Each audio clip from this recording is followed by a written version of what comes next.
The sun rises over the vast African grasslands, casting a golden light across a sea of swaying grass. This is the savannah, a world of breathtaking beauty and profound simplicity. Here, life is governed by a set of ancient, unwritten rules. It is a world where every creature, from the smallest insect to the largest elephant, plays a vital role in a complex and interconnected web. The air is filled with the sounds of life, the distant roar of a lion, the chatter of birds, and the gentle rustle of the wind. Survival is the daily business, the ultimate goal that drives every action and every instinct. It is a stage for the most dramatic stories on Earth. In this incredible landscape, there is a constant underlying tension. It is the tension between the hunter and the hunted, a dynamic that has shaped life here for millions of years. Every morning brings a new beginning, but it also brings the same fundamental challenge: to find food and to avoid becoming food. This is not a world of good or evil, but one of necessity. The rules are stark and unforgiving. To survive, one must be strong, quick, or clever. Often, one must be all three. The delicate balance of this ecosystem depends on this continuous struggle. Here, every sunrise paints a new picture of life and peril. The grazing herds, like the wildebeest and zebra, move with a collective caution, their eyes always scanning the horizon for any sign of danger. The air, though seemingly peaceful, carries scents that tell stories of what has passed and what is to come. It is a world where a moment of inattention can be the difference between life and death. The savannah does not judge. It simply provides the stage for the timeless drama of existence, where each day is a test of will and a testament to the power of survival. This vast open space is a mosaic of different habitats, from dense thickets to open plains, each offering different opportunities and different dangers. For the herbivores, the grass is life-giving sustenance, but the open plains also make them visible to those who hunt them. For the predators, the landscape offers cover and ambush points, but the vastness means they must expend enormous energy to find their next meal. It is a world of constant adaptation, where every creature is perfectly suited to its role, a living piece of an ancient, ever-evolving puzzle.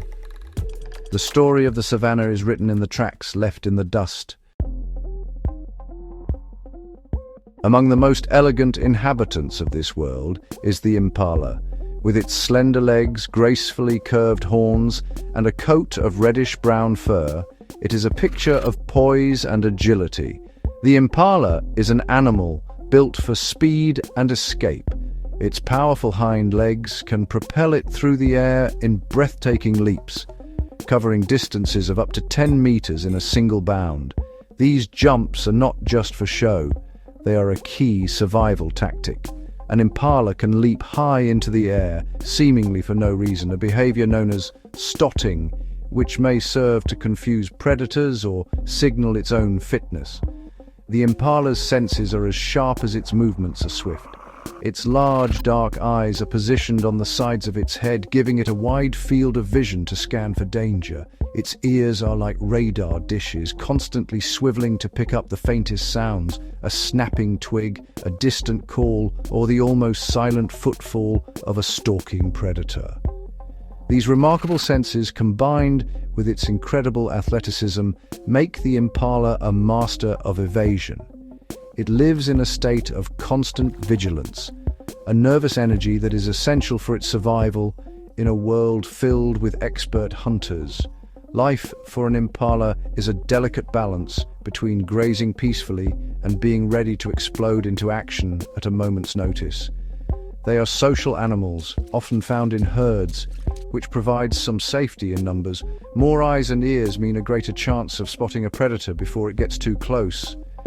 When one impala senses danger, its alarm call, a loud snorting sound, alerts the entire herd, and in a flash, they can scatter in all directions, their erratic movements designed to confuse and disorient any attacker. This collective defense strategy is a testament to their social bonds and shared instinct for survival. The impala is not the largest or the strongest animal on the savannah, but it has perfected the art of avoidance. Its survival depends not on fighting, but on outrunning and outmaneuvering its pursuers. The sheer beauty of an impala in full flight is a sight to behold. It is a living demonstration of how nature equips its creatures with precisely the tools they need to navigate their environment. The impala's grace is not just an aesthetic quality, it is a finely tuned instrument of survival, honed over countless generations of life on the African plains, a symbol of fleeting beauty and enduring resilience. In stark contrast to the solitary grace of the impala are the African wild dogs, also known as painted dogs for their beautifully mottled coats of black, yellow, and white. They are among the most formidable and efficient predators on the continent. No two dogs have the same pattern, making each one unique. But beneath this beautiful exterior lies a hunter of incredible stamina and intelligence. Unlike many other predators who rely on stealth and ambush, wild dogs are endurance hunters. They are built for the long chase, capable of running at high speeds for several kilometers. The true strength of the wild dogs lies in their social structure and their remarkable teamwork. They live and hunt in packs, which can range from a few individuals to more than 20. These packs are highly organized with a complex social hierarchy and a deep sense of cooperation. This cooperation is most evident during a hunt. They communicate with each other using a series of yips, chirps, and calls, coordinating their movements with almost military precision. This allows them to work together to isolate a single animal from a herd and pursue it relentlessly. A wild dog hunt is a masterclass in strategy. It often begins with the pack moving slowly and deliberately towards a herd, their large round ears tuned to every sound. Once they select a target, often the weakest or most isolated individual, the chase begins. The lead dogs will run at full tilt, while others may fan out to the sides, cutting off escape routes. They take turns leading the chase, allowing individuals to conserve energy, ensuring the pack as a whole can maintain a punishing pace. Their goal is to wear their prey down, to exhaust it until it can run no more. This method of hunting is incredibly effective, with success rates far higher than those of other large African predators. It is not born of cruelty, but of necessity. The pack is a family, and every successful hunt means that the pups and other members back at the den will be fed. The dogs share the kill, with the young and the infirm often being allowed to eat first. This profound social bond and cooperative spirit is the secret to their success. They are a perfect example of how in nature strength can be found not just in individual prowess, but in the power of the collective. On this particular afternoon, the sun beats down relentlessly. A lone impala ram, separated from his herd, grazes near a line of acacia trees. His horns are magnificent, a sign of his age and strength. But in this moment, he is vulnerable. He lifts his head, his ears twitching, sensing a subtle shift in the air. A flicker of movement in the tall grass catches his eye. It is a painted dog, its head low, its body tensed. Before the impala can process the danger, the pack erupts from its cover. The hunt has begun. Instinct takes over. The impala explodes into motion, his powerful legs launching him forward in a desperate sprint. He does not run in a straight line. He zigzags, he swerves, he leaps over bushes, using every trick he knows to shake his pursuers. The air is filled with the sound of pounding hooves and the excited yips of the dogs. The pack spreads out, a living net closing in around him. One dog tries to cut him off from the left, another from the right. But the impala is a master of this deadly game. He changes direction in a heartbeat, his agility his only shield against the pack's relentless advance. The chase stretches across the open plain. The wild dogs are tireless, their long legs eating up the ground. The lead dog is almost upon him, its jaws snapping just inches from his flank. With a surge of adrenaline, the impala launches himself into one of his signature leaps, clearing a thorny bush and gaining a precious few meters. He lands and continues his frantic run, his lungs burning, his muscles screaming. He can feel the dogs behind him, their presence a wave of pressure, a promise of death that he refuses to accept. He is running not just from them, but for his very existence. He spots a dense thicket of bushes ahead, a potential sanctuary. But the dogs know this too. They adjust their formation, trying to steer him away from the safety of cover and back into the open, where their endurance will eventually win. The Impala has to make a split-second decision. He feints to the right, drawing the lead dogs that way, and then, with a powerful twist, he veers sharply to the left towards a shallow riverbed. It is a risky move, as the uneven ground could cause him to stumble. But it is a risk he must take. He is no longer just running. He is thinking, calculating, and fighting for every second of life. As the Impala scrambles down the rocky bank of the riverbed, a sharp stone slices into his front leg. A searing pain shoots through him, but there is just no time to falter. He stumbles, but recovers, his stride now uneven. The scent of his own blood fills the air, a scent that only serves to excite the pursuing pack. They can sense his weakness, his injury. They believe surely that the chase is nearing its end. The Impala can feel his strength waning, the initial burst of adrenaline beginning to fade, replaced by a deep, burning fatigue. Every breath is a struggle, every stride an act of sheer will. Despite the pain, his spirit refuses to break. The will to live is a force more powerful than muscle or bone. It is an ancient fire that burns in the heart of every living creature. He pushes on, his mind focused on one thing: survival. He can hear the dogs closing in again, their yipping calls sounding like a death knell. He glances back and sees them, a blur of color and motion, their eyes fixed on him. They are so close, but he is not done yet. He digs deeper, drawing on reserves of strength he did not know he possessed. His wounded leg throbs with every step, but he ignores the pain. He reaches the water, a shallow but fast-moving stream. He plunges in, the cool water a brief shock, a moment of relief from the heat of the chase. Water can mask his scent and make it harder for the dogs to follow. It is a desperate gamble, but it's his only hope. He thrashes through the stream, the current pulling at his legs, his injury making it difficult to keep his footing. The dogs hesitate for a moment at the water's edge. Most predators dislike water, but the wild dog's hunger drives them forward. They too plunge into the stream, their coordinated attack momentarily disrupted by the flowing water. This brief hesitation is the opening the Impala needs. He uses the precious seconds to scramble up the opposite bank.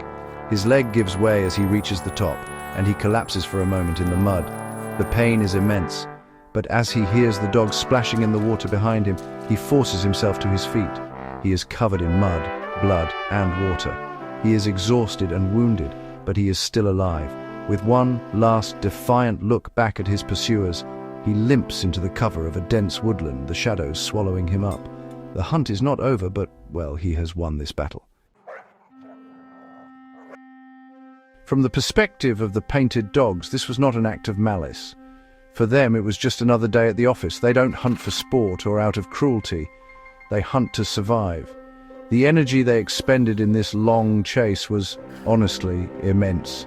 And a failed hunt means that all that energy was wasted. It also means the pups back in the den, waiting eagerly for their parents to return with food, will go hungry. The relentless drive to provide for their family is really what fuels their incredible stamina and unwavering determination. Their lives are as precarious as the Impala's. The pack regroups on the riverbank, their coats dripping with water.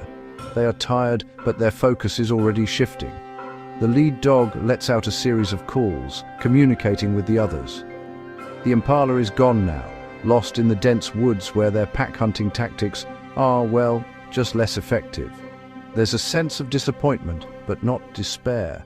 They know this is simply the nature of their existence. Some hunts are successful, some are not. They'll rest for a short while, then move on, their search for a meal continuing under the vast African sky. For wild dogs, every single calorie counts. The energy required to sustain their high-speed, long-distance hunts is enormous. A successful kill is a vital injection of energy, not just for the individual but for the entire pack. The food is shared meticulously, with a social order that ensures the youngest and weakest are cared for. This cooperative behavior is the cornerstone of their society. It's a powerful reminder that, in the natural world, survival is often a team effort. The pack is like a single superorganism, working together for the common good. So, as we watch the pack move off, we really shouldn't see them as villains in this drama. They're simply playing the role that nature has assigned to them. They are parents, providers, and essential members of their ecosystem. By hunting animals like the impala, they help control herbivore populations and ensure that only the strongest and fittest individuals survive to pass on their genes. They're a crucial part of the savanna's delicate balance. Their hunger is a creative force, shaping the world around them just as much as the impala's flight. The story of the impala and the wild dogs teaches us a really profound lesson about the nature of the wild. It's a world that's often perceived as cruel, but in reality it's simply indifferent. Nature doesn't take sides. It doesn't favor the hunter over the hunted, or the prey over the predator. The concepts of good and evil, kindness and cruelty, those are human inventions. In the natural world, there is only cause and effect, action and reaction. There's the drive to eat, and the drive to avoid being eaten.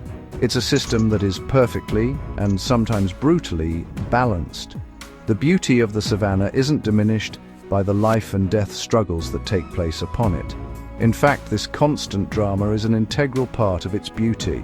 It's what makes this ecosystem so vibrant and dynamic. The grace of the impala is forged in the fire of pursuit. The teamwork of the wild dogs is a necessity born of hunger. Each creature is shaped by the pressures of its environment, honed into a perfect expression of survival. The lion's roar, the eagle's stoop, the impala's leap. They're all notes in a complex and beautiful symphony. There's no malice in the jaws of the predator and no virtue in the flight of the prey. There's only instinct, honed over millions of years of evolution. The wild dog that brings down an impala isn't evil, it's feeding its young. The impala that escapes isn't morally superior. It's simply succeeded in its primary biological imperative, to stay alive. To apply human morality to the natural world is honestly to misunderstand it completely. It's to miss the profound, impersonal beauty of a system that works on a scale far grander than our own individual lives. And so, as the sun sets on the savanna, casting long shadows across the land, the cycle continues. The injured impala finds a safe place to rest and recover, his will to live having carried him through another day. The pack of wild dogs continues its search, their hunger still a driving force. Tomorrow, the drama will begin anew. This is the way of the wild. A continuous unfolding story of struggle and survival, played out against a backdrop of breathtaking, indifferent beauty. It isn't cruel, nor is it kind. It simply is.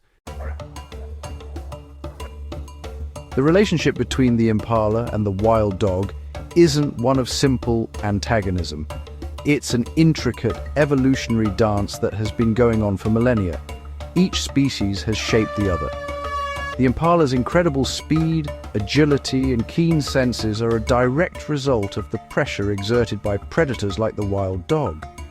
Only the fastest, most alert impala survive to reproduce, passing on these life-saving traits to their offspring. The predator, in this sense, is the sculptor of the prey's evolution.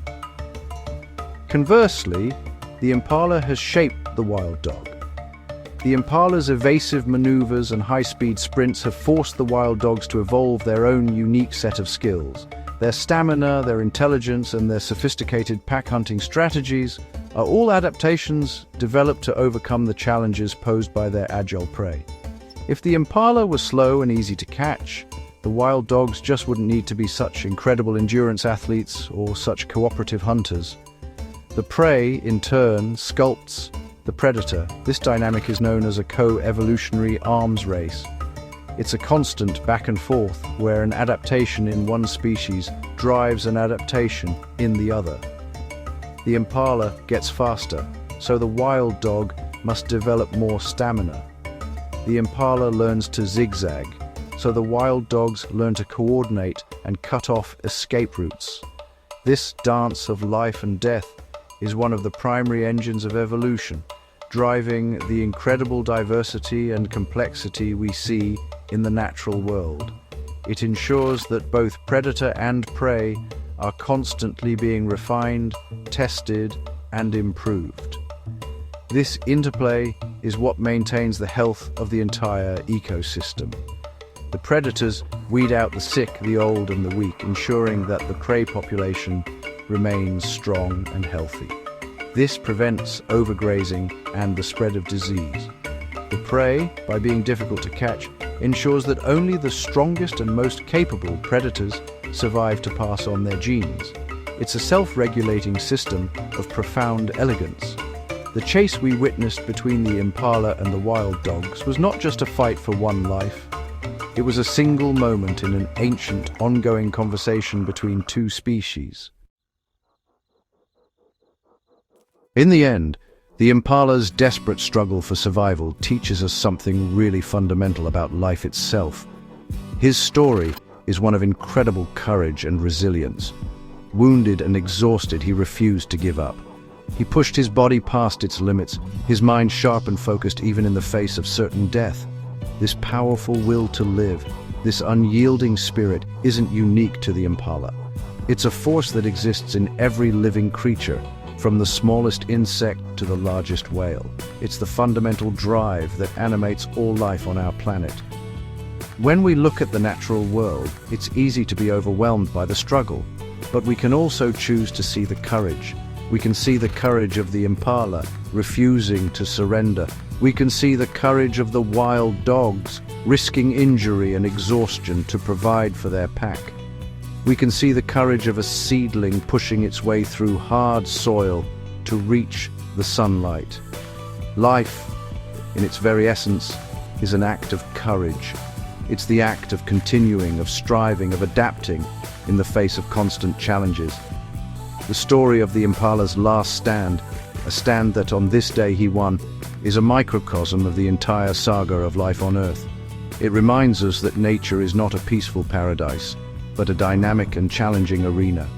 Yet it's within this struggle that true strength is forged and true beauty is found. The impala's desperate flight was a dance of survival, a breathtaking display of the power and grace that can emerge from a life lived on the edge.